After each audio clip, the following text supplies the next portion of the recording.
Hello, good morning. Welcome to my new blog. कशा आहात सगळे? तर आज होता संडे आणि मी उशिरापर्यंत झोपणार होते, पण माझ्या भावाला मला क्लासवरून आणायचं होतं. त्यामुळे मला उठवलं आणि माझी झोप मोड केली. त्यानंतर मग घरी आल्यावर नाश्ता वगैरे केला आणि स्वतःच्या आयुष्यातले कलेश थोडेसे इग्नोर करून मी बिग बॉसच्या कलेशवर कॉन्सन्ट्रेशन केलं.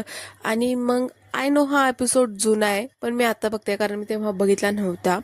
त्यानंतर मग मी रेडी वगैरे झाले कारण मला जायचं होतं आज आमच्या आत्याच्या घरी. आणि आम्ही कसे बसलोय, तिकडे टेबल होता म्हणून आम्हाला नीट बसता पण येत नव्हतं. त्यानंतर मग बड्डे होता मामांचा म्हणून आम्हाला केक पण घेऊन जायचा होता. सो केक वगैरे घेतला आणि तिकडे गेल्यानंतर आम्हाला हे आवळ्याचं झाड दिसलं, तर आम्ही आवळे पण काढले होते.